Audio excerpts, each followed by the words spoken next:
আজ আমি যে গরুর মাংস রান্না দেখাবো খুব ফেমাস একটি রান্না। আমরা সব সময় বাসায় এই রান্নাটা করে থাকি। তবে এখানে যে রান্নাটা দেখাচ্ছি সব কমন মশলা, যা আমাদের হাতের কাছেই থাকে। আসসালামু আলাইকুম, কেমন আছেন সবাই? আলহামদুলিল্লাহ, আমি ভালো আছি। আশা করি আপনারাও ভালো আছেন। আমার ফ্যামিলিতে 4 জন মানুষ, তার জন্য গোশ নিয়েছি আমি হাফ কেজি। গোশ আগে থেকেই ধুয়ে নিয়েছি। তো গোশটা কড়াইতে দিয়ে প্রথমে আদা বাটা, রসুন বাটা, লবণ, হলুদের গুঁড়া, মরিচের গুঁড়া, জিরে বাটা, পেঁয়াজ ও পরিমাণ মতো তেল দিয়ে নিয়েছি। ও সাথে একটা আমার নিজের হাতে বানানো মশলা দিয়েছি 1 চামচ। তো মশলাটার ভিতর ছিল জয়ফল, গোলমরিচ, এলাচ, লবঙ্গ, জিরা, ধনিয়া। কড়াইতে টেলে নিয়ে একটু গুঁড়ো করে নিয়েছি, সেটাই আমার নিজের হাতে ম্যাজিক মশলা। তো গোশটা এবার সুন্দর করে হাতের সাহায্যে মাখিয়ে নেব। সুন্দর করে মাখিয়ে নিলে কিছুক্ষণ রেস্টে রাখলে মশলাগুলো গোশের ভিতর সুন্দরভাবে ঢুকে যায়। তো আমিও সেভাবে মাখিয়ে কিছুক্ষণ রেস্টে দিলাম। আর এটা হাতের কিছুটা লেগেছিল, সেটাই পানি দিয়ে রাখছিলাম। তারপর কিছুক্ষণ পরে চুলাটা জাল দিয়ে দিলাম। তো চুলা জাল দেওয়ার পরে অনেকটাই পানি ছেড়ে দিয়েছে, সেই পানিটা শুকিয়ে নিলাম।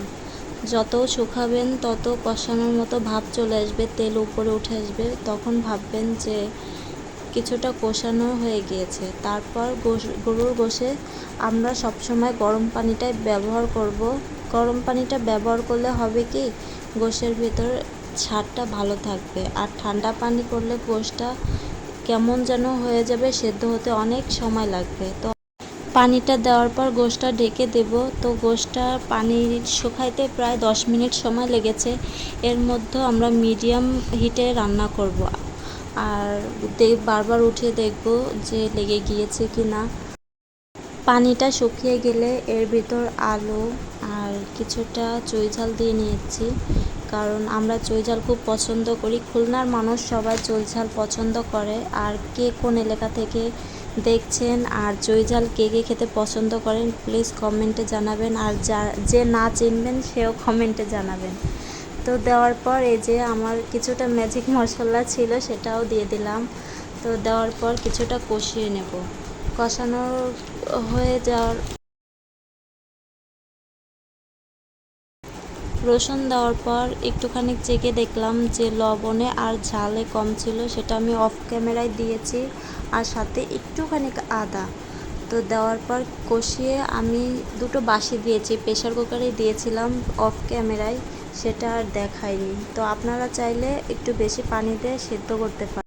আমি আপনাদের মাঝে নতুন, আমার ভুল ত্রুটি হতেই পারে, আপনারা ক্ষমা দৃষ্টিতে দেখবেন। আর যারা আমার ভিডিওটা দেখছেন প্লিজ কমেন্টে জানাবেন।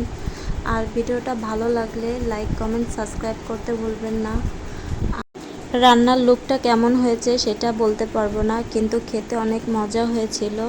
নিজের রিভিউ নিজেই দিলাম। তো ভিডিওটা এই পর্যন্ত, আপনারা ভালো থাকবেন। আল্লাহ হাফেজ। ভিডিওটা ভালো লাগলে লাইক, কমেন্ট করতে ভুলবেন না।